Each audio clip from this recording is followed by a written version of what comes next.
hace un momento, necesitamos posicionar la relevancia que tienen las actividades de la seguridad de la medicación en toda la organización. Yo comentaba dos elementos importantes. Necesitamos posicionar esto desde la alta dirección. Si no tenemos el respaldo de la dirección para posicionar el tema de seguridad del paciente, para que se involucre, ¿cuántos de nuestros directivos conocen nuestra lista de medicamentos LASA? ¿Cuántos de los directivos saben exactamente los tiempos de reporte de farmacovigilancia? Necesitamos que, más allá de que nos vean como reportadores o que estamos reportando eventos y que estamos al pendiente de las reacciones adversas a medicamentos, tienen que ver la parte crítica y sobre todo la parte y el rol que juega el profesional, el químico farmacéutico en los países, el farmacéutico como tal, con esta labor que tiene el asegurar que el ingreso, que el manejo, que todo el uso que se le da a la medicación no afecte al paciente. Es decir, vamos a prevenir aquellos errores que a través de barreras deberían de estar controlados. Si bien las reacciones adversas a medicamentos son eventos que podrían ser no prevenibles, sí tenemos que jugar un rol de determinación, de identificación oportuna, de manejo y de notificación también lo antes posible. Muy bien, voy a tener la oportunidad de compartir con ustedes este tema. Voy a iniciar comentando lo siguiente. Primero, quiero aclarar con ustedes que hoy no venimos a hablar de formatos, de reportes, ni de teoría. Venimos a hablar de vidas. Y esto es algo muy importante que tenemos que posicionar y sobre todo destacar en nuestras organizaciones de salud. No es la parte solamente del conocimiento técnico, no son solo las labores de estar presentando indicadores, de estar sesionando comités de farmacovigilancia, presentar indicadores de RAM, de errores de medicación. Eso tiene un punto de vista muy correctivo. Pareciera que nuestro actuar está solo cuando sucede un evento desafortunado relacionado con la medicación, y la realidad es que la farmacovigilancia activa tiene que estar muy pendiente de garantizar todo el flujo, es decir, todo el sistema de medicación y algo sobresaliente, no hay paciente que no utilice o maneje el tema de medicamentos. Por eso de pronto resulta no quisiera decir contradictorio, me parece que es un claro mensaje de que necesitamos posicionar de manera muy sólida la importancia de este tema. ¿Por qué? Voy a dar un ejemplo muy práctico. En las organizaciones de salud, por ejemplo, en algunas organizaciones privadas, podríamos tener 10, 20 ejecutivos de la parte comercial, de la parte de convenios, y la pregunta es, ¿cuántos farmacéuticos tenemos para hacer toda la labor?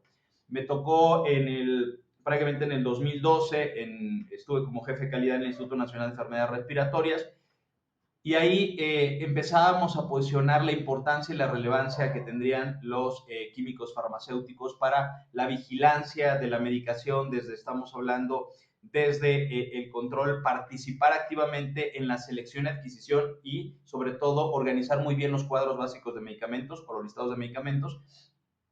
Y empezamos a ver que esa tarea era y es y sigue siendo 24/7. Y de pronto empiezan a revisar la necesidad de los profesionales que deben llevar a cabo esta tarea, y de pronto empiezan a ver un número bastante sobresaliente, es decir, empiezan a ver que son más de 12, que debe haber más de 14 profesionales, y de pronto se empieza a preguntar, ¿realmente los necesitamos? Cuando escuché esa pregunta me quedaba claro que necesitamos primero educar, compartir, capacitar, sensibilizar, crear socialización del tema de farmacovigilancia, porque pareciera que nos vean relacionados está muy acotado, pareciera que solo una parte de los medicamentos, como decir prácticamente cuál es la relevancia de un químico farmacéutico. Yo les comentaba, porque me han tocado, que me han invitado en algunos eventos relacionados con farmacovigilancia, y cuando me toca abordar este tema relacionado con indicadores, con temas de calidad, con temas de seguridad del paciente, algo que menciono de manera muy importante y se la dirijo a los químicos, como lo voy a hacer ahora a través de esta oportunidad que tengo de estar con ustedes, que muchas veces la responsabilidad y la culpa es de nosotros. Nosotros necesitamos salir a dar un golpe sentado sobre la mesa, una posición muy fuerte de la relevancia y de la importancia. No es gritando, no es quejándonos, no es señalándonos, es con resultados, es con información. Necesitamos como profesionales farmacéuticos, como químicos, como líderes en un sistema, por decirlo así, el sistema más crítico a nivel sector salud, que es el manejo de los medicamentos, que todo el tema de farmacovigilancia. Necesitamos hablar con el lenguaje de los números. Necesitamos empezar a hablar de los números económicos, de los números en tiempo, en oportunidad. Necesitamos ver las variables que tiene calidad, que es la parte de seguridad, la parte de oportunidad, la parte de equidad, la parte de efectividad, la parte de eficacia, la parte de atención central en la persona. Es decir, necesitamos empezar a volvernos más ejecutivos. Necesitamos empezar a presentar y sobre todo, alzar la voz en los resultados que estamos alcanzando. Es decir, con la labor que nosotros hacemos, hemos podido, por ejemplo, cuál ha sido la reducción o cuáles han podido ser los posibles eventos prevenibles que hemos hecho, cuál es el porcentaje de adherencia a barreras de seguridad. No podemos pasar solo como informantes del tema de medicación. Necesitamos vernos como ese líder estratégico que necesita identificar en cada etapa del proceso cómo está funcionando y cómo se está manejando el medicamento.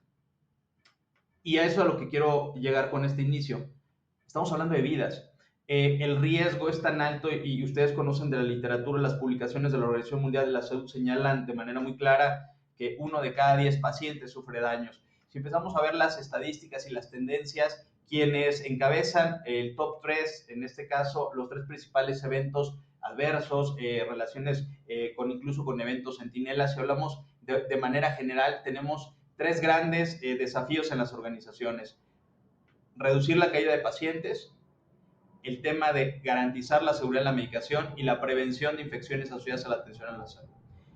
Dentro de estos 3 grandes componentes, que hay muchos más allá para seguridad del paciente, necesitamos ver cuánto tiempo, cuántos recursos, cuántas estrategias está destinando la Organización de Salud para prevenir errores durante la atención y sobre todo en el sistema de atención.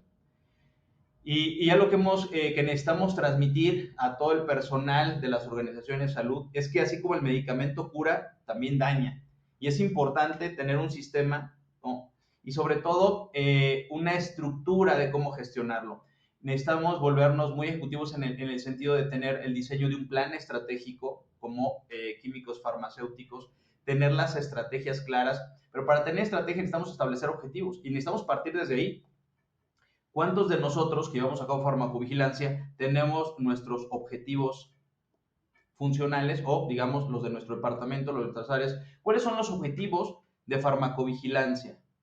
¿Cuántos de nosotros tenemos estructurados objetivos? Y objetivos SMART, es decir, medibles, específicos, medibles, alcanzables, realistas y en tiempo. Es decir, tiene una estructura específico, necesitamos poner un verbo de poder que diga reducir, mejorar, integrar, ¿no? Necesitamos ser específicos. ¿Qué?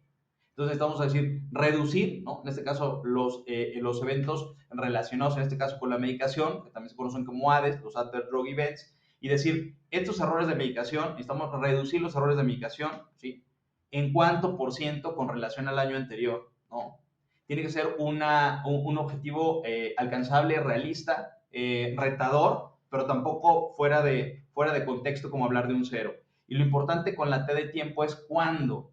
Y cuando empezamos nosotros a darle ese giro y empezamos a hablar de manera mucho más ejecutiva, mucho más centrada a una línea profesional desde el punto de vista estructurado, ¿no? De pronto yo veo que pareciera que la labor de farmacovigilancia es muy operativa y para mí, que he estado durante estos últimos 20 años en organizaciones, contribuyendo, buscando, me queda claro que tiene un rol estratégico importante que muchas veces trabaja en la sombra. Es decir, no tiene esa visibilidad, ¿no? Todo el esfuerzo, toda la estrategia. No es nada más hablar de necesitamos hacer la lista de los medicamentos LASA, necesitamos hacer la lista de medicamentos de alto riesgo, necesitamos, háblale al químico para que haga la lista. A ver, no somos secretarios técnicos, somos un profesional que tiene una especialidad que es sumamente estratégica para la definición de necesidades en el tema de la organización. ¿Qué grupos de pacientes atendemos? ¿Qué especialidades manejamos? ¿Qué procedimientos quirúrgicos tenemos? Es decir, el profesional de farmacovigilancia tiene que conocer primero su contexto.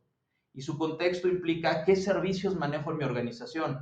No es lo mismo manejar la farmacovigilancia en un hospital de segundo nivel, de tercer nivel, en un centro oncológico, ¿no? En unidades de hemodiálisis. Necesitamos conocer el contexto. Entonces, desde ahí parte de lo que vamos a estar mencionando durante esta sesión. Ustedes son profesionales de alto nivel y como tal tenemos que actuar, tenemos que comportarnos y tenemos que ofrecer ese tipo de resultados. No podemos seguir siendo aquel que nada más está controlando la estadística, llevando la incidencia y reportando reacciones adversas a medicamentos y errores de medicación. Somos mucho más allá de eso. Entonces, ¿qué sucede? Que así como el medicamento puede curar, también hablamos que puede dañar, pero es cuando no tenemos un sistema que vigila, que no aprende, que no comunica. Y aquí es importante, vigilar, no puedes vigilar si no conoces los procesos. Segundo, no podemos aprender si no estamos notificando. No podemos crear conciencia de la importancia de la farmacovigilancia si no le estamos comunicando. Entonces, necesitamos entrar de forma importante con las labores y con las actividades que tenemos en las organizaciones. No podemos seguir nada más llevando controles en nuestra oficina. Esos resultados tienen que salir allá afuera. Punto importante, la farmacovigilancia no empieza cuando aparece una reacción adversa. Pareciera, ustedes pregúntenle a un director general, alguien que no esté involucrado en la parte clínica, ¿qué es lo que hace farmacovigilancia? Me encantaría que pudieran hacer este ejercicio para que puedan conocer dos cosas. Uno, ¿qué piensan o creen que es lo que hacen ustedes? Dos, ¿qué tanto sus compañeros creen o saben qué es lo que hacen ustedes? Y les voy a comentar algo. Cuando hay un desconocimiento absoluto de este tema, porque me ha tocado en organizaciones de salud, me dicen, no necesito a alguien en farmacovigilancia, le voy a delegar estas actividades al médico de guardia, se lo voy a dejar a una enfermera. Desde ahí son síntomas de una abrumadora ignorancia. Y necesitamos ser nosotros esos agentes, más allá que sean de cambio, porque está muy de moda ser agente de cambio, ser disruptivo, necesitamos ser personas de resultados y de resultados visibles. Si no hay resultados visibles, no hay apoyo, no hay recursos, es más, simplemente no existimos.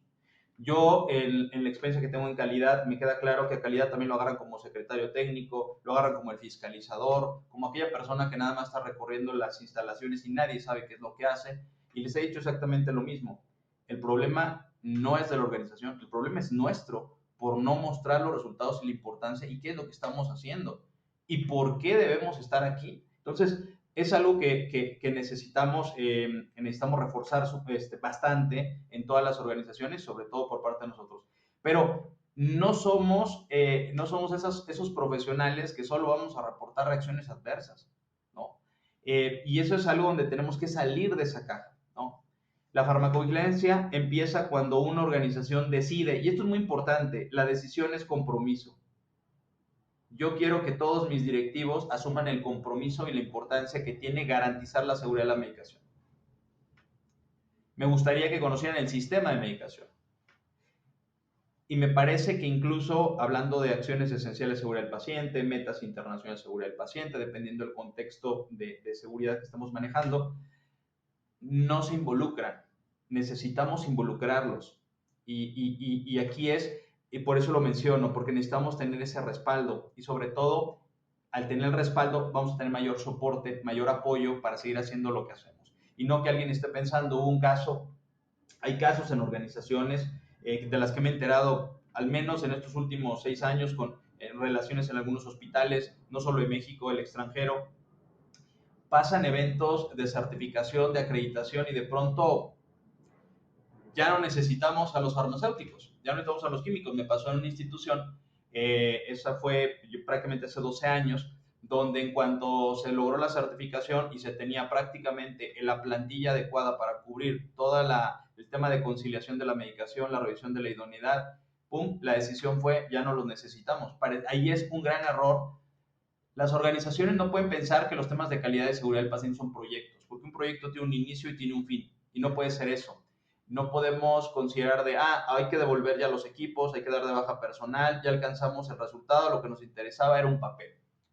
La calidad y la seguridad del paciente no es un papel. La calidad y la seguridad del paciente es una cultura de trabajo diario que involucra al personal para hacer siempre lo correcto, las buenas prácticas, los protocolos y sobre todo es un nivel alto de conciencia de la responsabilidad que tenemos con los pacientes. Entonces, no podemos seguir maquillando resultados. ¿Cuántas organizaciones conocen ustedes con acreditaciones internacionales y realmente no están comprometidos con la seguridad del paciente? No están teniendo controles en la medicación, ¿no? Y es un tema que tenemos que ser muy serios. Yo lo he hablado con directivos, incluso le he comentado de la importancia que tiene hacer las cosas bien. Y no creer que solamente vamos a hacer las cosas de manera provisional o por encima, o decir, de manera superficial. Necesitan involucrarse de manera profunda.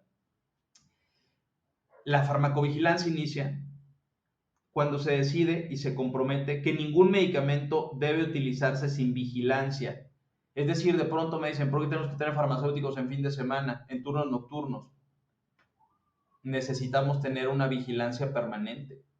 Necesitamos aprender y necesitamos gestionar los riesgos. Es muy importante identificar todas aquellas variables. Los riesgos, ahorita que vamos a ir avanzando en el tema, los riesgos no deben ser genéricos. Los riesgos tienen que ser específicos, de acuerdo al impacto. Un riesgo tiene que tener tres características. Una, el impacto que ocasionaría si sucede. La actividad directa que puede fallar. Aquí puede ser la prescripción de un medicamento, la transcripción, la dispensación o distribución, la misma preparación del medicamento, la administración, ¿sí?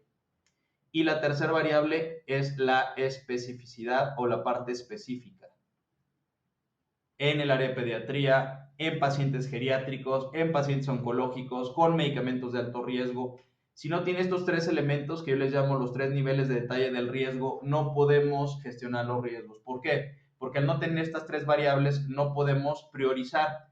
Para priorizar un riesgo, y sobre todo en la parte de medicación, necesitamos hacer una valoración. Y la valoración tiene dos elementos: la probabilidad de que suceda contra el impacto.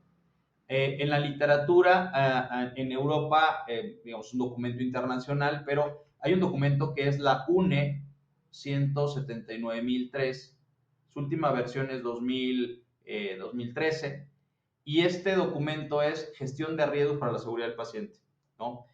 Y ahí en sus anexos viene una tabla que dice probabilidad contra impacto.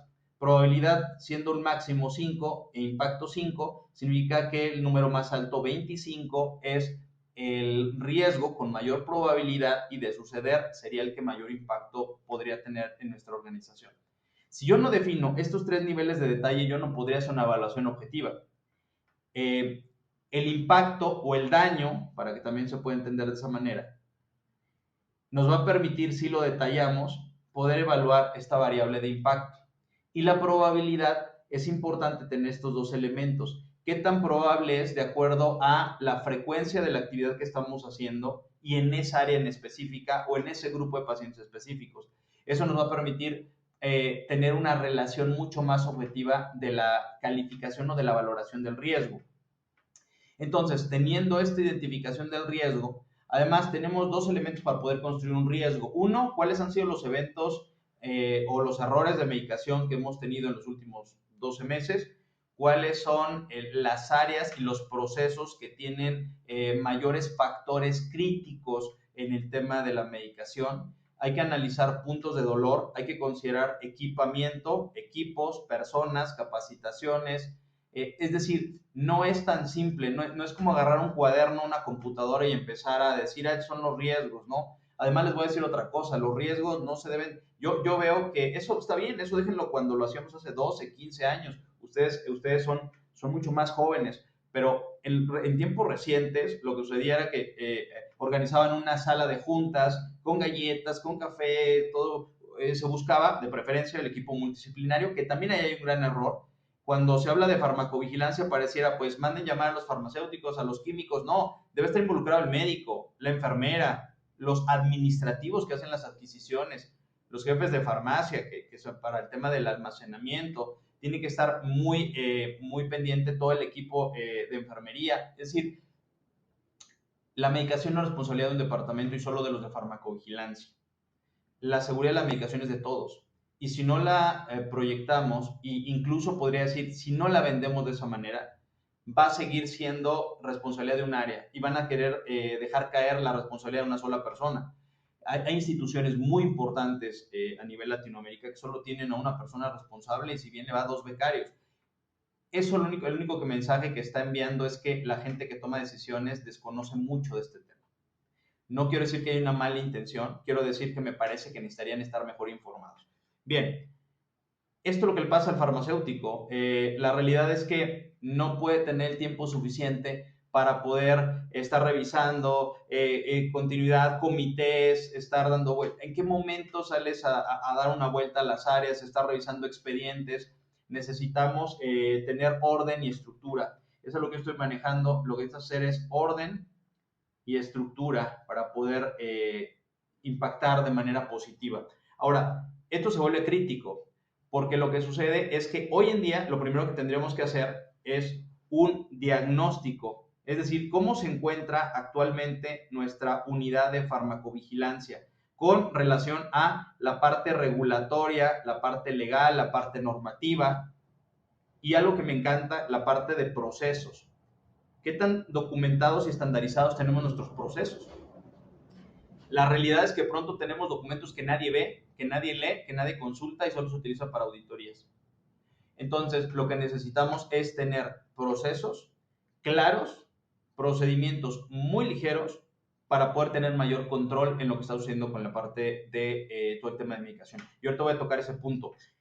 Voy a reactivar el tema de diagnóstico. Les comparto, como parte de las bases de la literatura importante, es un documento prácticamente obligatorio el conocer los planteamientos que está haciendo la Organización Mundial de la Salud. De hecho, tiene una biblioteca muy rica de información, de documentos, y tenemos desde el 2022, en este caso, sobre todo se posicionó mucho cuando sabe bien que el 17 de septiembre se celebra el Día Mundial de la Seguridad del Paciente. En el 2022 se convocó y se propuso el tema de seguridad de la medicación. Las publicaciones que se han hecho de manera reciente incluso tienen todavía más allá de prácticamente de una década, estamos hablando de publicaciones que se han estado haciendo de manera frecuente. Hay un reto global que están publicando, bueno, que se ha publicado, que se ha dado a conocer, pero también es a lo que me refiero, voy a este punto. ¿Cuántas organizaciones han revisado? Es más, al menos conocen que tenemos una propuesta, una iniciativa global que es Medicación sin Daño. Tal vez solo nosotros. Se habla mucho de un objetivo sumamente ambicioso de reducir al 50% todo lo que pueden ser eventos prevenibles, es decir, daños graves, podemos hablar de centinelas, y marcan 3 elementos importantes. Garantizar la seguridad en los medicamentos de alto riesgo, el manejo de la polimedicación o la polifarmacia con la complejidad que conlleva todo esto, y la parte muy importante, transiciones. La comunicación, la revisión, la supervisión, la verificación, la validación, se pierde muchas veces en diferentes elementos de la transición. Ahora, esto nos va a poner como factor de trabajo importante el poder analizar hoy cómo se encuentra la organización con relación a farmacovigilancia. Y en diagnóstico me refiero cuántas personas llevan a cabo farmacovigilancia, cuántas personas de la organización están capacitadas y conocen lo que es la farmacovigilancia, cuántos de los directivos han dado una vuelta a la farmacia, cuántos conocen las actividades que llevamos a cabo, en este caso también qué procedimientos manejamos, qué indicadores tenemos, ¿sí? Si no tenemos un diagnóstico de cómo se encuentra la farmacovigilancia hoy en día, entonces también el tema de hoy es que estamos en una situación crítica. Es decir, el rol crítico en tema de seguridad del paciente empieza por nosotros, por una buena organización, por una buena administración. Necesitamos tener muy claro tendencias, patrones. Me queda claro que los indicadores, el manejo de datos, el manejo de información lo manejan muy bien, pero necesitamos empezar a dar forma con esos datos, con esa información, cómo impactamos. Me ha tocado ver que gran parte de la ausencia de resultados en los temas de seguridad del paciente hay 2 líneas que se descuidan mucho. Una es la documentación y la estandarización del cómo se deben llevar a cabo las actividades. Y la segunda, la falta de evidencia o de registro para demostrar lo que estamos haciendo. Cuando descuidamos estas partes, la primera, no dejamos claro cómo hacer las cosas. En la segunda, pues prácticamente pareciera que no estamos dejando evidencia de lo que hacemos. Entonces necesitamos empezar a trasladar la actividad operativa a una actividad de gestión. Gestionar la farmacovigilancia va más allá de solamente vigilar, supervisar, monitorear, educar, capacitar, va en un elemento mucho más completo. Cuando hablamos de gestionar, tenemos elementos importantes que incluso lo marca la norma ISO 7101, que es esta certificación de atención clínica que fue publicada en octubre del 2023 y que ya varias organizaciones a nivel global se están certificando. Perú también ya está trabajando muy fuerte con eso. De hecho, Perú hizo una traducción al español de esta norma. Pero bueno, comento esto porque dentro de la norma se utiliza el ciclo PDSA, que es planear, hacer, estudiar y actuar. Si bien el ciclo Deming hablaba de planear, hacer, verificar y actuar, ahora pasamos a un planear, hacer, estudiar y actuar. ¿Por qué? Porque en salud va más allá de solo verificar. Necesitamos aprender de lo que está sucediendo. Entonces, cuando hablamos de este ciclo, ¿por qué lo menciono? Porque la estandarización de nuestras actividades debe partir de algo como esto. Nosotros tenemos que tener las entradas para todas las actividades de seguridad que vamos a tener. Necesitamos tener actividades de planeación, es decir, cómo vamos a llevar a cabo el seguimiento, la prevención de todos estos factores que se pueden dar. El hacer como tal, este elemento sería la farmacovigilancia como tal, pero sobre todo una farmacovigilancia activa con estrategias muy enfocadas hacia la parte de conciliación, hacia la parte de idoneidad, hacia la parte de análisis del seguimiento de toda la medicación en los diferentes procesos de atención, en los diferentes servicios, en los diferentes pacientes. En la parte que tenemos aquí de estudiar, prácticamente aquí es el análisis de la información que se está generando.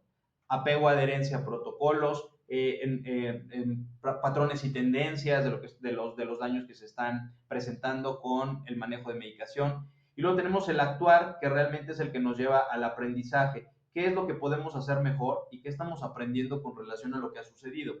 Entonces, lo que tenemos que tener justamente es una estructura de procesos que persigue estos pasos. Yo no puedo nada más salir a hacer farmacovigilancia. Para planear tendría que tener el diseño de un formato, la estructura de las áreas, el horario en el que voy a salir, lo que voy a ir a perseguir. Entonces necesitamos empezar a darle estructura. Entonces, una unidad de farmacovigilancia tiene que partir por la esencia, es decir, cuál es nuestra política de farmacovigilancia, cuáles son las directrices, cuáles son nuestros objetivos, cuál es nuestra estructura organizacional, qué es lo que perseguimos, que es a través de estos objetivos que se definen, qué es lo que vamos a hacer.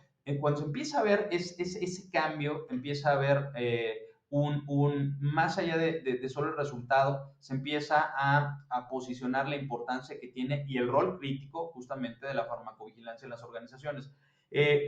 Nos encontramos aquí con este es un esquema, este es un framework, esta es una estructura que fue publicada por la OMS en 2018 y plantea en esta parte de medicación sin daño 4 componentes que parecen muy importantes en este anillo externo y presenta algunas áreas clave en el centro. Tiene 4 elementos importantes. Necesitamos primero considerar a los pacientes y al público. Y tomando este orden, ¿qué es lo cuáles son los puntos que tenemos que trabajar aquí? Y me parece muy importante la sensibilización pública y la alfabetización sobre medicamentos. ¿Qué quiere decir con esto? Necesitamos educar más a los pacientes, necesitamos involucrarlos, y ahorita lo voy a comentar más adelante, hacer que participen. Un paciente informado participa mejor, pero no le puedes decir, si se presenta una RAM, nos informa. ¿El paciente, ustedes creen realmente que sabe que es una RAM? Puede pensar, en México, cuando hacía esta pregunta, alguien decía, es que lo primero que se le viene a una persona que no está involucrada en el tema de medicación, una RAM es una camioneta, una RAM tiene que ver con computación, una RAM. Algo en lo que no debemos de caer es creer que todos saben lo que sabemos. Creer que la gente sabe que es una conciliación. Creer que la gente sabe que es un error de medicación. Entonces, desde ahí tenemos que iniciar. Y creo que no solo me iría hacia los pacientes y hacia la familia, me iría también hacia el personal. Y pasando primero por el personal clínico, definitivamente.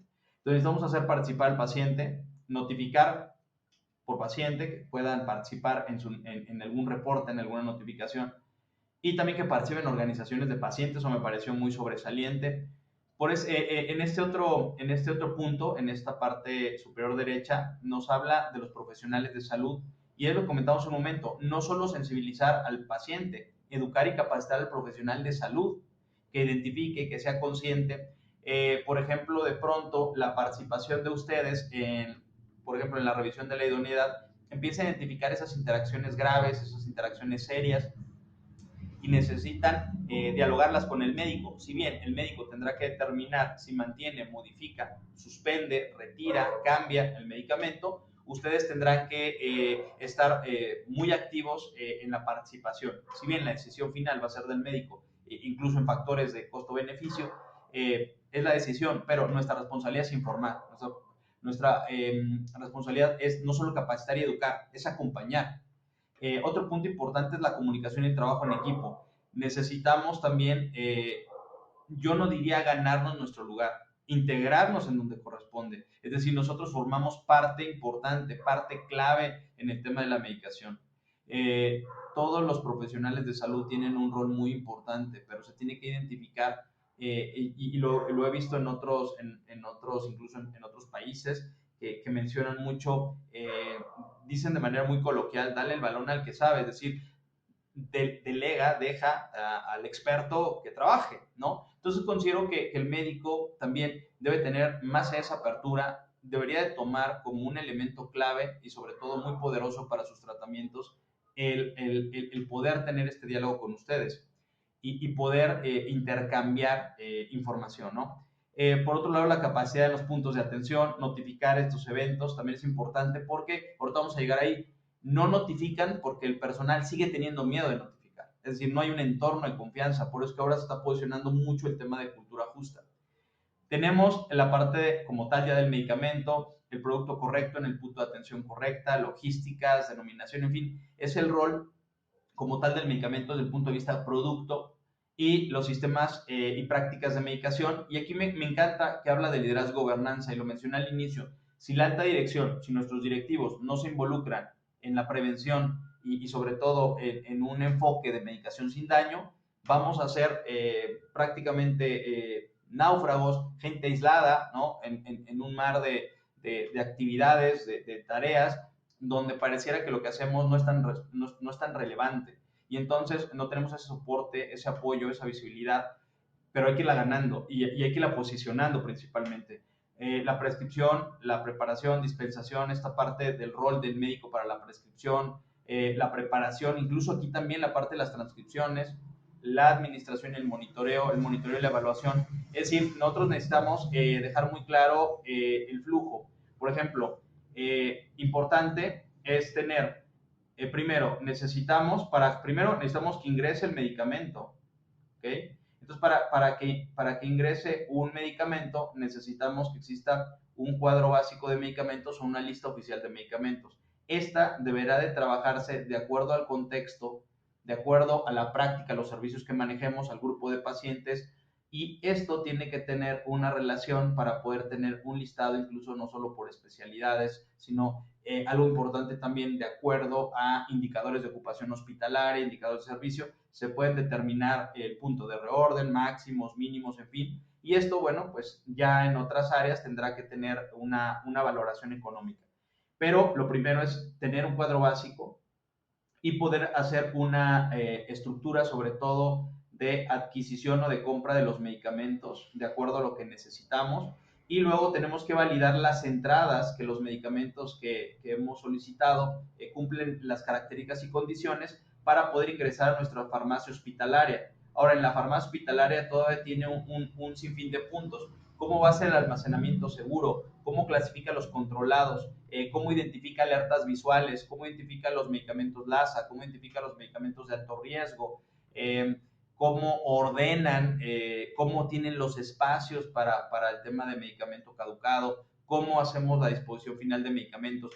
Es decir, la farmacia tiene que tener su estructura muy sólida para este almacenamiento, para este resguardo seguro. Entonces, la seguridad empieza desde qué voy a pedir con la adquisición. Y luego el resguardo del almacenamiento importante. Y aquí termina una primera etapa y un primer ciclo, porque después, a través, ¿dónde inicia o dónde es la entrada? Pues a través de que tiene que haber una prescripción.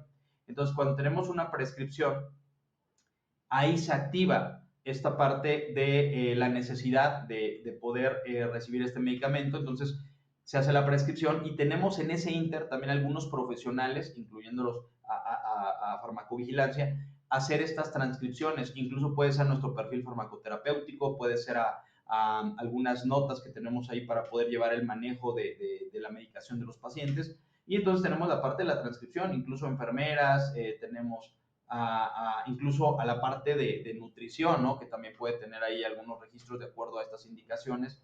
Y en estos elementos entra la parte de la conciliación y la revisión de la idoneidad. Necesitamos tener controles antes de que se haga la dispensación del medicamento. Una vez teniendo la dispensación, lo que va a hacer es que la enfermera va a iniciar la parte de preparación. Si es medicamento de alto riesgo, si es un medicamento que normalmente tiene o no una doble verificación dependiendo del caso y dependiendo del riesgo, se debe llevar a cabo con estrategias de seguridad. Y luego entonces vamos a hacer la administración con todos los elementos de las reglas de oro, de la medicación correcta, la medicación segura. Y luego tenemos que estar al pendiente del monitoreo de qué sucede con el paciente frente a esta medicación.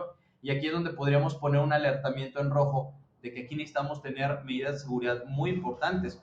¿Por qué? Porque aquí ya es la última etapa donde se puede vulnerar las barreras de seguridad y esto lo que nos va a llevar es a no evitar una situación que pudo haber sido controlada, ¿no? Entonces, las tendencias van y voy a ir entrando a esta etapa ya intermedia. La farmacovigilancia ya está centrada en el paciente. Necesitamos considerar de manera importante, y aquí con esto voy a hacer una acotación importante. Si bien está centrado en el paciente, hay que reconocer también otro elemento que juega hoy un rol importante, mucho más que hace 10 años, que es la atención centrada en la persona. La persona, a diferencia de hablar del paciente, cuando hablamos del paciente nos centramos en la enfermedad. Cuando hablamos de centrada en la persona, nos centramos en sus valores, en sus miedos, en sus temores, en la parte compasiva, en la parte humana, en la parte de trato digno.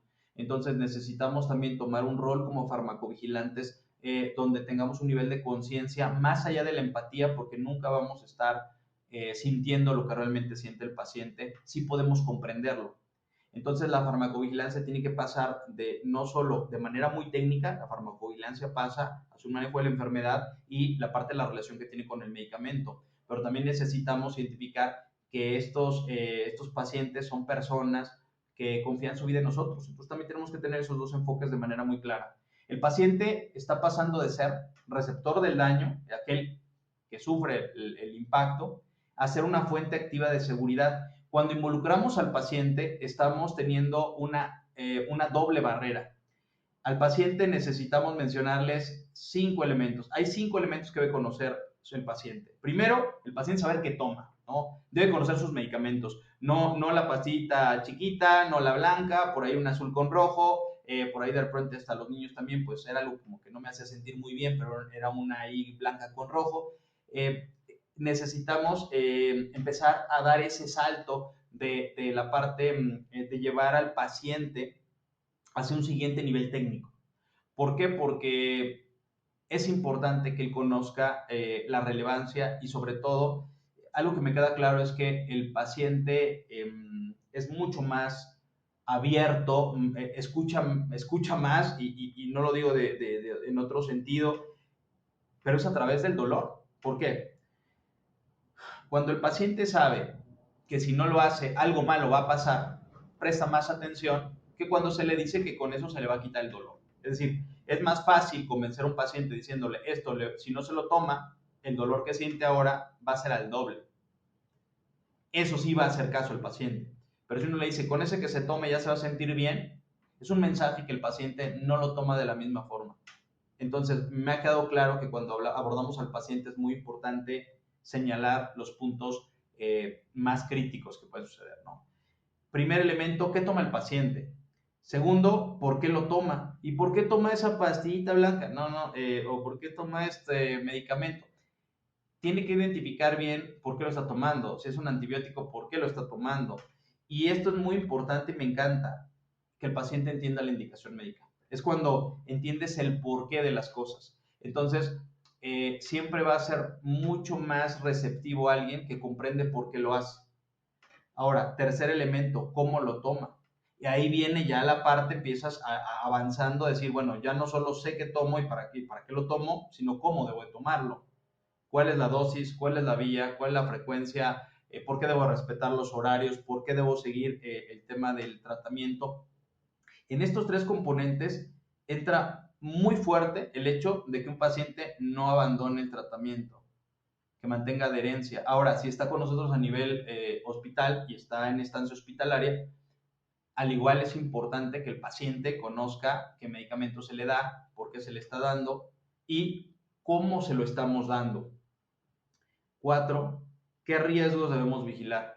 El paciente debe conocer tipos de efectos adversos que puede tener. Él puede estar consciente que puede presentar un mareo, que puede presentar náusea, que puede presentar, pero también es importante identificar aquello que no está, vaya, que no es normal. Y entonces el paciente ahí va a jugar un rol importante porque tendrá que informarnos qué es lo que está pasando y nosotros poder tener la capacidad de separar si era un efecto esperado o si realmente está sucediendo una reacción importante o si hubo un error en la medicación. Importante, a quién reportar, a quién informarle, a quién decirle si algo me pasa. Yo veo que en las farmacias, algunas de mi país, ponen ahí farmacovigilancia y llame y ponen ahí un teléfono y llame ahora y ponen RAM, ¿no? Y algo, y yo digo, la gente no está entendiendo eso, ¿no? Incluso en mi país hay acá en México hay una empresa que se llama Singrem, que se coloca en ciertos, incluso no solo en áreas o instancias hospitalarias, sino puede ser incluso en espacios que no tienen relación directa con salud, para que en este sentido también pueda depositar pues, medicamentos caducados, en fin. Eh, el, el, yo les voy a comentar algo, el tema con los pacientes también es cómo manejan la medicación en su casa. Y ahí ahorita lo vamos a ver ahorita más adelante, voy a ir avanzando para no extenderme mucho. Este es un punto importante y justo era de lo que iba a mencionar. El alta hospitalaria no es el final de la atención, es uno de los momentos de mayor riesgo farmacoterapéutico. Esto es crítico porque sale de nuestro control, sale de nuestra vigilancia y ahora sí depende del paciente. El paciente, al ser persona, implica también que tenga disciplina, que sea responsable. ¿Cuántas veces toca que regresan los pacientes y dicen, le pregunta el médico, ¿estuvo todo su medicamento? Y el paciente dice que sí. Y la realidad es que el médico se da cuenta que no estuvo tomando la medicación. Entonces, necesitamos, también hay un punto cuando lo escuchaba y se los comparto, cuando dicen, el paciente también miente. Entonces, necesitamos que exista esa confianza para que el paciente pueda comprender también y que no sea lo suficientemente transparente con la confianza de decir, no me lo tomé, ¿no? Pero para evitar esa falla en este sentido, sí necesitamos dejar muy clara la importancia de no hacerlo. Yo me centro mucho en qué pasa si no lo hago, más allá de los beneficios que va a tener. Porque cuando alguien habla de beneficios, de lo bien que se va a sentir, no le da la misma importancia. Uno le pone mayor atención a lo que no quiere sufrir. Me toca ver en partes, en cursos, por ejemplo, de negociación, de habilidades personales y demás, cuando para la persona es más importante, le da mayor importancia a la pérdida que a lo que tiene. Y queda claro, hoy en día estamos pensando más en lo que no tenemos que en valorar lo que tenemos ahora. Entonces, trasladando eso al concepto que le estoy mencionando, al paciente hay que centrarnos en el no.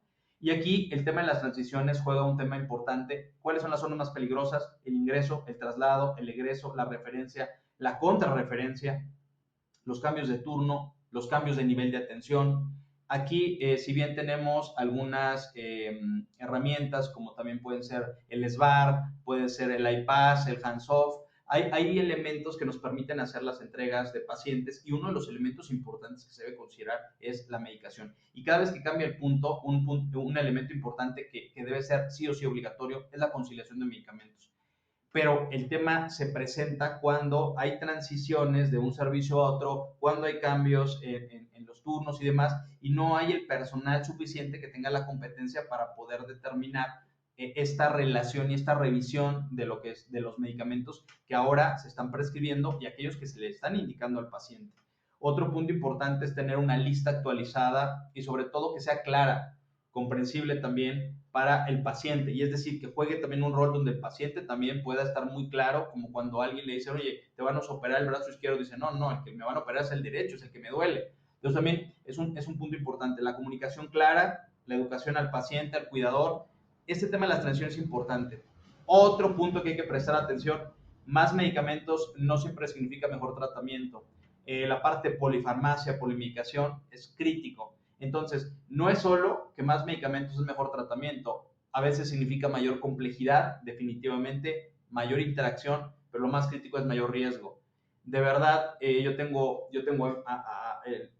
realmente la bendición, la felicidad de tener a mi abuela, que justo apenas hace 2 días cumplió 86 años, y estoy convencida que de pronto se le puede complicar el tema de la medicación, pero también me he dado cuenta que el adulto mayor llega a ser una persona muy ordenada, qué días marca, pone en tablitas, pone en controles, pero aún así hay muchos riesgos. Y a nivel hospitalario igual, hay áreas donde tienen un manejo con este grupo de pacientes y lo que necesitamos, por ejemplo, estas áreas que son crónicas, las de geriatría, medicina interna, la misma parte, por ejemplo, de unidad de cuidados intensivos, necesitan tener mayor detalle. Hay que recordar que hay un concepto que se conoce como pacientes vulnerables.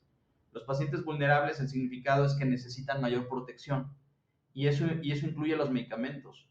Entonces, ¿qué necesitamos hacer para mayor protección? Una revisión periódica de los medicamentos porque hay polimedicación. Me parece crítico, es importante, es como para subrayarlo, la de prescripción segura, es decir, cómo es este movimiento tan intenso de medicamentos, entran, salen, van, vienen, evaluación de duplicidades, revisión de las interacciones, priorización de medicamentos esenciales, participación de los pacientes en decisiones, en aquellos casos en que el paciente le permita o que tenga la capacidad de participar. Entonces, estamos viendo ahorita dos elementos muy importantes. Ya vimos la parte de que la farmacovigilancia debe estar centrada en el paciente, centrada en la persona. Debemos de tener sumo cuidado también con estos medicamentos. Y voy a ir cerrando con 6 estrategias importantes. La primera, crear una cultura de reporte sin culpa. Me parece importante destacar que no se está notificando. ¿Sí? A nivel internacional se sigue señalando esta cultura de la culpa. Y es algo importante, de pronto también viene en el pensamiento de las personas, ¿no? El hecho de realmente más allá, pues tienen mucho temor a reportar, ¿no? Y sobre todo, no solo a la organización que me puedan correr, sino el señalamiento y el linchamiento mediático hasta de los compañeros. Entonces, necesitamos tener primero, para poder solventar esto, necesitamos dejar muy claro esto. Primero de entrada, nadie es perfecto. La perfección no existe y el error es parte del sistema. Y otra cosa, el error no te identifica, es decir, el error no te define. Yo puedo equivocarme en una presentación, yo puedo equivocarme en podemos llegar a tener errores. No deseamos, no buscamos, trabajamos para cometer los menos posibles. Es igual en la atención médica. Trabajamos para reducir al máximo la posibilidad de que se presente un error o un daño. Pero si llego a equivocarme, a lo mejor yo me equivoco ahorita en esta presentación y a lo mejor este error no me define. No va a significar que dejo de ser menos profesional, que debo de ser, que soy menos de lo que era antes de hacerlo. Simplemente caí en un punto del que debo de analizar, del que debo de aprender y del que debo de trabajar para prevenir que no vuelva a suceder. Entonces, el error no te define y el error es parte del sistema. Cuando transmitimos esto, la gente va a pasar a tener mayor confianza, mayor tranquilidad y más allá de que esté feliz, pues bueno, pues realmente pues va a aprender de lo que está sucediendo. No se puede mejorar lo que se oculta y solo se oculta aquello que se castiga. Es decir, lo que sucede es que podemos trabajar a ciegas, no sabemos qué es lo que realmente debemos hacer. ¿Por qué? Porque no tenemos información. ¿Qué sugiero también aquí? Implementar el Global Trigger Tools es una herramienta, una estrategia efectiva. La última versión fue la segunda edición 2009. Esto lo pueden encontrar en ICHAI o en el IGI.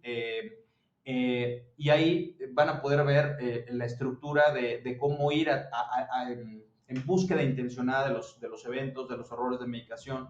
Entonces, ¿qué debemos de hacer aquí? Política de cultura justa, que sea un reporte confidencial, que no sea punitivo. Yo ya empezaré a quitar esto, que es muy técnico, sí, bien, que está señalado en la literatura. Yo iría más a este concepto que les dije, a familiarizar el error, a saber que el error es parte del sistema, pero que el error tampoco te define, pero tampoco es que nos encariñamos con los errores. Es decir, tengo que empezar a perderle el miedo al error y empezar a trabajar. Imaginen que yo les presto un coche y les digo, ten cuidado, y hay un semáforo, y en aquella esquina, antes de llegar al hospital hay esto, y te va a pasar. Yo creo que alguien diría, mejor no me lo llevo, o por otro lado, va a ir con esa sensación de en qué momento le va a pasar algo.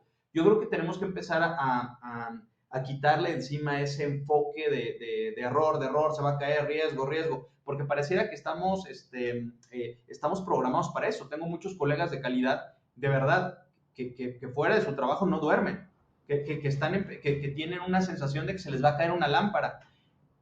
Tenemos que ser muy objetivos. Necesitamos ver que la calidad, la seguridad del paciente se da en escenarios reales, que puede haber errores, que puede haber desviaciones, pero que tenemos que tener la cabeza fría y también saber en qué contexto estamos. Y no empezar a ver más allá de lo que no existe.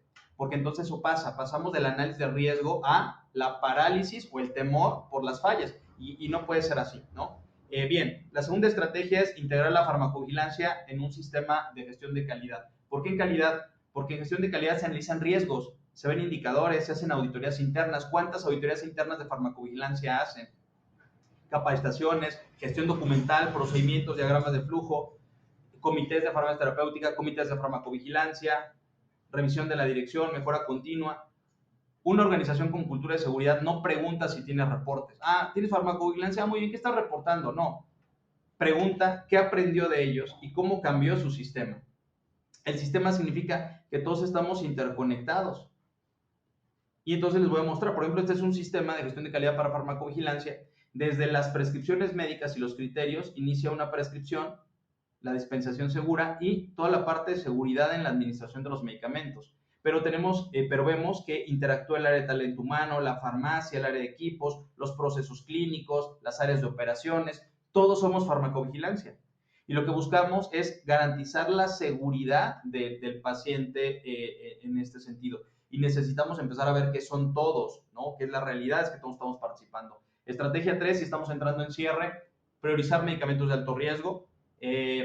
No todos los medicamentos necesitan un mismo nivel de control. Esto me parece ser muy efectivo, es decir, enfocar nuestro tiempo, ¿sí? Nuestro tiempo hacia lo realmente importante. ¿En dónde nos vamos a enfocar los medicamentos de alto riesgo? Doble verificación, ya lo tenemos, es un estándar internacional.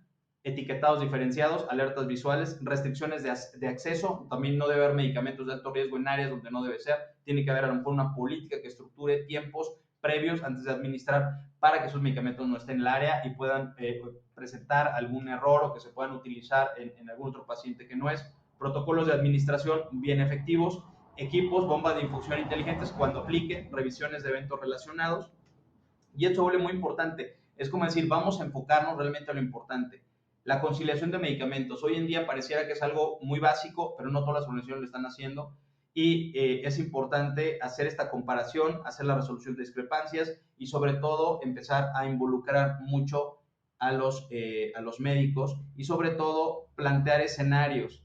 Esto es muy importante. Estos escenarios le van a permitir al médico tomar decisiones, pero que se vea una participación mucho más activa, hombro a hombro, colaborativo para el médico, no desde el punto de vista te estoy corrigiendo, sino te estoy respaldando, te estoy apoyando y vamos juntos con tu paciente. Es muy distinto y eso es con lo que yo voy a cerrar ahorita en un momento. La estrategia 5 es la participación del paciente, ya lo comenté hace un momento. Él debe de participar en, como mencioné hace un momento, conozca, verifique, pregunte, es decir, también hay que promover que el paciente aborde, haga sus preguntas, que conozca sus medicamentos, todo lo que acabo de mencionar hace un momento. Y algo importante, aquí yo veo que le explican algo, le presentan un formato y le dicen, fírmeme, ¿no? Y ahí está el paciente firmando, ¿no?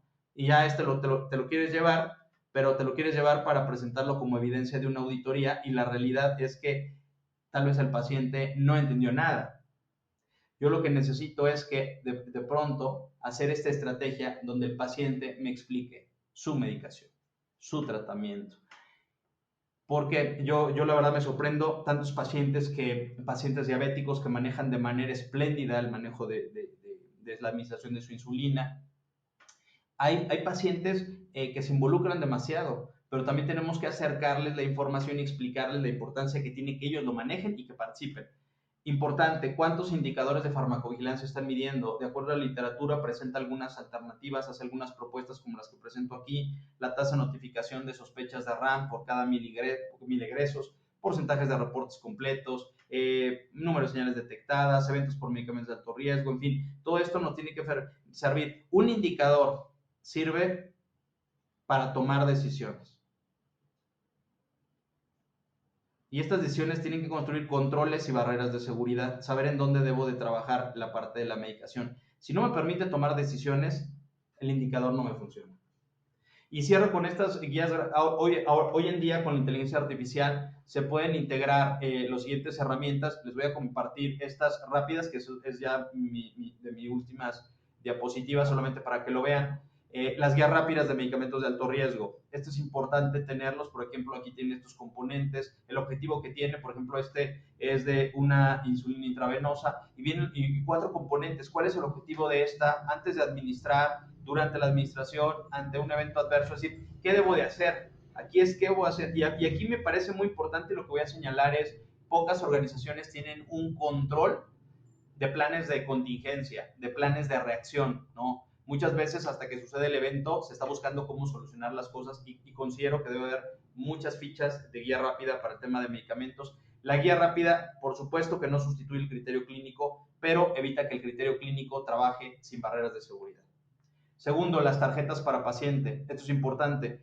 El paciente tal vez no va a memorizar lo que tú le digas, pero si le entregas una tarjeta de paciente, estoy tomando anticoagulante, ¿cuáles son mis señales de alarma? ¿Por qué? Porque, igual lo he dicho en calidad, es que no nos están calificando la memorización. Lo que necesitamos saber es en dónde encontramos la información que necesitamos, que pueda explicarla, que la entienda y que la esté ejecutando. ¿Okay? Cuando el paciente entiende su medicamento, se convierte en una barrera de seguridad más. Otro elemento visual que trabajo con inteligencia artificial para hacer fichas de medidas de apoyo en las organizaciones. Otra de ellas es estas, por ejemplo, de alertamiento para el expediente clínico. Muchos utilizan historias clínicas electrónicas, expediente clínico electrónico, y integrar las alertas de seguridad es una barrera muy efectiva. Hoy en día hay plataformas, hay quienes lo tienen ya integrado, pero sí es importante porque el tener una alerta directa en la pantalla de los médicos, de las enfermeras, ayuda mucho a darle visibilidad a una situación que tal vez no podemos identificar. Una buena alerta no interrumpe por interrumpir, aparece cuando el riesgo clínico justifica detenerse antes de dañar. Te alerta para que evitemos una situación. Otro ejemplo visual, este es de restricciones de prescripción, este también es importante. Por ejemplo, aquí hay algunos ejemplos de medicamentos que se pueden establecer como restrictivos o que no tienen que tener mayor seguridad y, por ejemplo, son de alerta máxima, ¿no? Entonces, me gusta mucho porque este esquema que vamos viendo desde que se prescribe, se valida por parte del farmacéutico, se hace la preparación y la administración. Estas etapas es donde tenemos que tener barreras de seguridad. Y cuando lo vemos de esta manera, entendemos que estamos trabajando con enfoque a proceso. Entonces, restringir, es decir, establecer estas alertas, no significa obstaculizar la atención ni detenerla. Significa proteger al paciente cuando el riesgo exige un mayor control. Otro ejemplo visual, la capacitación dirigida. Necesitan establecer qué temas deben de abordar y para mí es fundamental que desde las inducciones, desde el ingreso, el personal debe tener capacitación, ¿sí? Y por último, auditorías de adherencia. La única forma de ver que todo esté funcionando no es viendo hasta que se presente el evento adverso o el evento centinela o el error de medicación, sino qué tanto está el porcentaje de adherencia en los procesos. Y entonces tener listas que podamos permitir si está cumpliendo o no con los diferentes puntos que debemos de revisar. Entonces, tenemos que acostumbrarnos que la auditoría no busca culpables, la auditoría busca saber cómo está un sistema, cómo está operando la operación para prevenir daños. Bien, bien. Y por último, el cierre, los indicadores de efectividad, lo que mencioné hace un momento, tener indicadores, estos tableros de farmacovigilancia, es importante tenerlos, presentarlos, exponerlos, la adherencia a la doble verificación, cuál es el estado de las acciones, los eventos por medicamento, por servicios, los reportes completos, la tasa de RAMS o de sospechas de RAMS.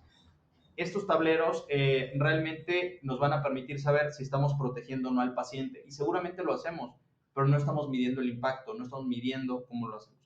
Y cierro con esta última diapositiva, agradeciendo la invitación y esperando no haberme extendido demasiado. Necesitan elementos de liderazgo. El químico farmacéutico no puede seguir siendo identificado en la parte operativa. Necesita desarrollar mejores habilidades de comunicación, mejores habilidades de negociación, de relaciones interpersonales. Yo les comento también a mis colegas, a mis alumnos, a la gente que está en calidad, puedes saber todo el conocimiento técnico, puedes saberte de memoria todas las guías farmacoterapéuticas, puedes conocer todo de farmacovigilancia, puedes estudiar, puedes hacer un doctorado, puedes ir a la ISOP Meeting, puedes estar en todos lados. La realidad es que, ¿qué puedes hacer con eso? Y esa es la parte donde ahí vienen los choques. No sabemos relacionarnos con las personas, no sabemos comunicarlos. Necesitamos el liderazgo de los químicos farmacéuticos. Necesitamos que entren a negociar, ¿no? Que entren a relacionarse, que empiecen a ser aliados, a construir estrategias. A mí lo que me quedó claro cuando logramos incorporar a los químicos farmacéuticos en ese instituto hace casi 14 años fue porque nos plantamos con aliados. Abordamos sindicato, abordamos director médico, abordamos clínicos y empezamos a decir, es la idea de ellos. Es decir, los pusimos en el centro. No tratamos de destacar nosotros, de lucir, de quién consiguió las plazas, no. Porque cuando hay un poder, cuando hay una lucha de egos, el único que pierde es la estrategia. Entonces, la realidad es que yo no tengo ningún problema en aliarme, en construir buenas relaciones para alcanzar el resultado para mi paciente, no tanto para destacar yo. Lo que sí necesitamos es, nosotros tenemos que ser quienes lideremos la seguridad y el conducir esto debe ser a través de todos. Si seguimos cargando solos con esa responsabilidad, entonces la realidad es que no esperemos resultados diferentes. Gracias por la invitación. Aquí están mis redes. Si ya me siguen, les agradezco. Aquí está mi Linktree. Están aquí algunas de mis redes. Y voy a subir la presentación que les acabo de compartir aquí por si quieren descargarla. Y bueno, si hay alguna pregunta, si hay algún comentario, estoy a sus órdenes. Muchas gracias por la invitación. Luis, muchísimas gracias. Creo que sé y estoy casi segura que así como yo me quedé con muchas preguntas y muchas ganas de seguir escuchándote, están muchos de los que estamos aquí, temas muy relevantes. Uno de los puntos importantes que siempre comparto es ese liderazgo, ese tocar puertas, ese tal vez sentirse cómodo con incomodar a lo que hoy existe, ¿no? Para poder, y como tú lo hiciste, integrar farmacovigilancia en lo que ya está dentro del hospital. Yo tengo, sí, algunas preguntas en el chat. Dice, ¿cómo podemos abordar a la alta gerencia clave, ¿no? Principalmente en nuestras instituciones en Perú, donde la toma de decisiones no lo hacemos directamente desde la unidad de farmacovigilancia. Entonces, ¿cómo podemos abordar? Esa es la primera pregunta, doctor. No, lo primero aquí comentar, la alta dirección, hay que llegar, para tocar la puerta de entrada te van a dar 5 minutos y ya perdiste 4. Entonces, la realidad es que te dan muy poco tiempo, no te reciben, es que es lo que les digo, necesitamos empezar a asumir el rol que tenemos y la parte importante es, yo les sugiero y en la experiencia que tengo es, lleguen con puntos de dolor. La medicación es el corazón de la operación, así como para muchos hospitales el quirófano, todo. Sin una farmacia, pensemos desde el punto de vista del sector público, sector privado, sin un buen control de la medicación, de los números que implica, porque ahí hay una cantidad importante a nivel económico, yo les sugiero que para abordar la alta dirección hablen puntos de dolor, que son pérdidas, lo que van a perder, lo que está pasando, lo que puede ocurrir. Y ahí es donde ellos prestan mayor atención. Pero si llegamos, error, ¿qué no debemos de hacer con la alta dirección? Llegar con catarsis, llegar con, está pasando esto, es que no me ayudan, es que no me apoyan, es que, ¿qué sucede? Nosotros tenemos que llegar a llevar soluciones, planteamientos. Si llevas el problema, dices, derivado de este problema, vamos a actuar de esta manera. El directivo y la alta dirección nos respeta cuando nos ve que empezamos a trabajar de manera ejecutiva. Y de manera ejecutiva es cuando soy concreto, cuando hablo con el lenguaje de los números y cuando ellos se dan cuenta que saben que estoy seguro de lo que estoy diciendo. Porque pronto digo, ¿y cómo lo vas a hacer? No, pues no sé. Oye, ¿y cuántas personas te hacen falta? No lo sé. ¿En dónde está pasando esto? ¿En la mañana, en la tarde o en la noche? No, no lo sé.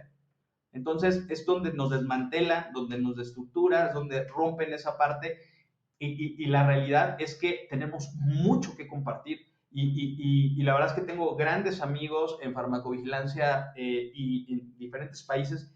Y la verdad es que el trabajo que hacen, yo digo, no lo hacen tan visible. Y la dirección tiene que empezar con esos puntos. Hablen mucho de por ejemplo, hablarle al director, no le podemos decir, doctor, doctor, tenemos un tema, estamos por perder, no sé, $100,000.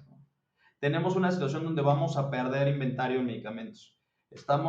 Eso es crítico, entonces te van a escuchar, entonces estamos trabajando en esto. Por ejemplo, acabamos de prevenir 4 demandas, entonces como que me voy a detener. Tienen que empezar a conectar. Yo lo que veo es que muchas veces nosotros como personas necesitamos empezar a saber cómo conectar con las otras personas, pero necesitamos saber cuáles son los intereses del otro.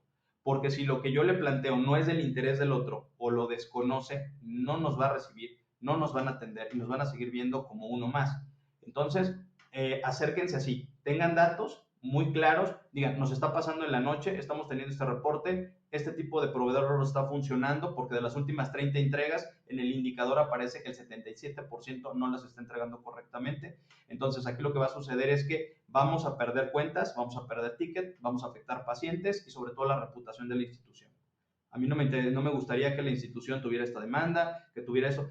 Eso es como tenemos que comunicarnos con ellos. Con ellos no lleguen con quejas, con ellos no lleguen, me gustaría, la farmacovigilancia es muy hermosa, es un trabajo muy importante el que yo hago. O sea, les hablo con la realidad.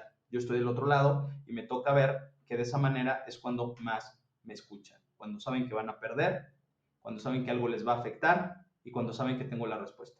Me van a escuchar. ¿Sí? No sé si hay alguna otra y si yo eso haya aclarado un poquito. Y además tienen mucha información. Si le empiezan a poner números, indicadores. A ver, director, acabamos de perder $10,000 el mes pasado y nadie se está dando cuenta. A ver, pasa por favor, Gélida, explícame qué está pasando. Y de verdad que te van a dar más de 5 minutos. Pero si llegan diciendo, es que no se presentaron al comité, es que usted no fue, no me han firmado la minuta.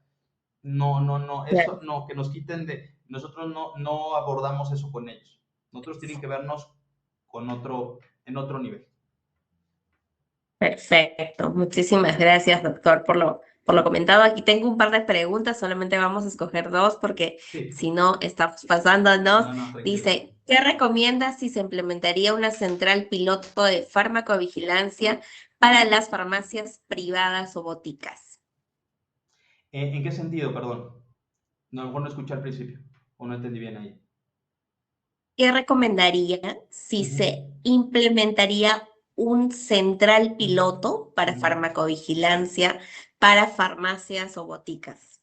Sería extraordinario. Primero hay que ir a esas boticas, a esas farmacias y lo más importante para poder crear una red es donde ellos sientan que hacen el mínimo esfuerzo. Si ustedes les dicen venimos a apoyar, vamos a construir esto y van a estar mejor, se van a sumar más. Y ese centro piloto tiene que causar tanto impacto que estas boticas, estas farmacias vean el beneficio, que más se integren y sobre todo que nos permitan incluso seguir creciendo. Considero que el acercamiento para crear redes es que ellos vean que el esfuerzo es mínimo al inicio, no tengo que poner tanto dinero o no tengo que invertir tanto tiempo, empezar a ver esta parte. Cuando a alguien le ofrecen algo y no implica mayor resistencia para el que lo está recibiendo, lo va a aceptar. Una vez aceptado, ya los tenemos, ahora hay que dar los resultados y uno, se van a mantener y dos, van a crecer mayor número de unidades. Entonces, si lo arrancan, felicidades y no olviden la parte de venta. ¿A qué me refiero con venta? Lo bonito vende. Es decir, construyen una marca, un sentido, que tenga un logo, que tenga algo donde la gente que se está integrando se siente identificada con eso y que quiera sumarse. Porque si solamente es la actividad, a la gente le gusta ver el show, le gusta saber que está formando parte de algo, que se está beneficiando. Entonces, pareciera en algunos lugares de mi país, poder decir, le gusta ser un poco escandaloso, le gusta ver, mira, yo estoy integrado a esta red y estoy teniendo estos beneficios. Entonces, que se sienta parte, que se sienta parte del proyecto. Pero me parece muy interesante, muy bueno, felicidades, sí, sí, excelente. Muchísimas gracias, doctora. Aquí tenemos otra pregunta. Previo las felicitaciones por la presentación. Dice, ¿cuál considera que sería la principal debilidad de un jefe para con sus subordinados en una unidad de farmacovigilancia en el ámbito de apoyo para poder llevar a cabo lo mejor posible las actividades que hoy se hablaron? Qué increíble, qué buena pregunta. Primero, no son tus amigos. Primero. Necesitan, primero, tú tienes que tener mira, el liderazgo no se exige, se gana. ¿Y cómo lo van a hacer? Con el ejemplo. Ustedes tienen que ser los primeros en revisar. No cometan el error de delegar y no supervisar. Tienen que verlos que ustedes están comprometidos y sobre todo que si dicen algo lo cumplen. El jefe tiene que mostrar que no es como que lo dijo, no lo cumplió, lo sugirió pero no lo hizo. Y otra cosa, hablando del ejemplo, den una instrucción, pero hay dos cosas muy importantes para que funcione con sus equipos. Me parece que y lo voy a dejar, bueno, comento estos dos puntos y ahorita llego a otro. Estos puntos son muy importantes. Primero, déjenle claro cómo hacer la tarea, con qué hacer la tarea. Y segundo, en las primeras ocasiones, ustedes háganlo con ellos. Es decir, ensuciémonos las manos con ellos, para que ellos vean que si nosotros sabemos hacerlo, por eso te puedo tener la capacidad de exigirte que lo hagas. Eso es algo muy importante. Y les voy a decir como Maquiavelo en su libro diría, es mejor ser temido que amado. Y la realidad es que vas a ganarte el respeto de tu equipo, se van a comprometer contigo cuando no hay mayor temor que aquella persona que cumple con su palabra. Entonces, si ven que ustedes dicen, los voy a apoyar, vamos a hacer esto, va a salir el martes, y sale el martes, y vamos a hacer esto, y lo están construyendo, no hay mayor muestra de respeto del equipo de trabajo que seguir a alguien que es congruente con lo que dice y con lo que hace. Y sobre todo, que cuando se llegue al siguiente nivel, logren beneficios, destaque, hay que recordar esto, es muy importante, cuando destaquen los resultados de la farmacovigilancia, es de todo tu equipo. Si hay algo que sale mal, es tu responsabilidad. Y ellos van a empezar a sentirse respaldados. Entonces, creo que la parte de la construcción no empieza con una buena relación de saludar, de ser amigos. Yo les tengo que hablar de la parte cruda y así es como lo hago con muchos de mis cursos, porque he estado de ese lado y me queda claro que los resultados, cuando hay esa relación de amistad, de cercanía, se confunde. Necesitan ustedes asumir el rol del líder, del jefe, y el equipo les va a apoyar, les va a seguir, les va a apoyar, créanme que les va a apoyar cuando vean que ustedes son congruentes con lo que dicen y con lo que hacen. El ejemplo arrastra. Perfecto, muchísimas gracias, doctor Luis. Y vamos con esta última pregunta de las muchas que tenemos. Voy a comprometer al doctor, voy a pasarle las preguntas para que después nos las responda, pero ahorita para poder cumplir con nuestra hora, esta va la última pregunta. Dice, desde su experiencia, ¿cuáles son las estrategias más efectivas que que han implementado las instituciones de salud con mejores resultados en seguridad del paciente y cómo podríamos adaptar esas buenas prácticas a hospitales o unidades de salud donde muchas veces trabajamos con recursos más limitados? Muchas gracias. Sí, no, al contrario, gracias a todos. La verdad es que lo que tenemos que hacer, primero, les digo, en las organizaciones la vida no es justa, nunca vamos a tener los recursos suficientes. Lo importante no es qué tanto tenemos, sino qué tanto podemos hacer con lo que tenemos. Entonces, considero que lo importante es, lo vimos hace un momento, priorizar. Es decir, cuáles son, de acuerdo a los recursos que tenemos, las estrategias que debería de posicionar al inicio.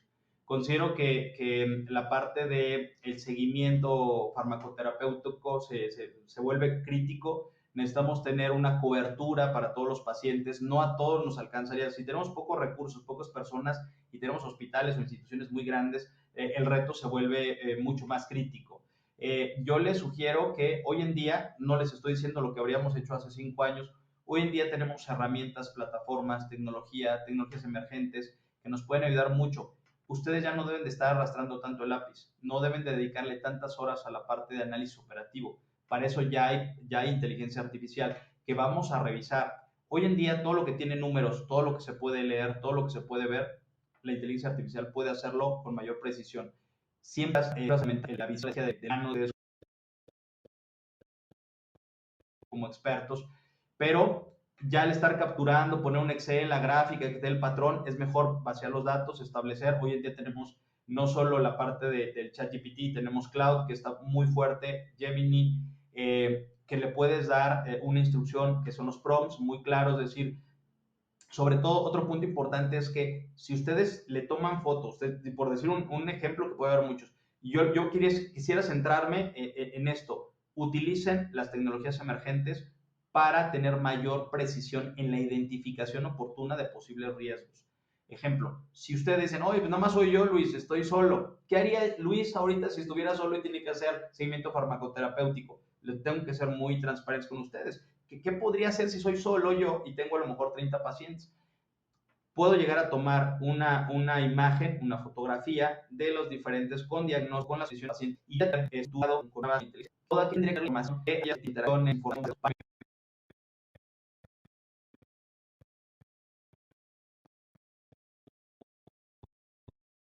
pudiera adelantar en qué priorizaría, en aquellos que la misma inteligencia artificial me marque, estos 5 pacientes necesitan tu revisión particular, aquellos otros pueden ser que no, y eso me va a permitir ser mucho más efectivo, hacer un reporte, hacer una auditoría, hacer un checklist.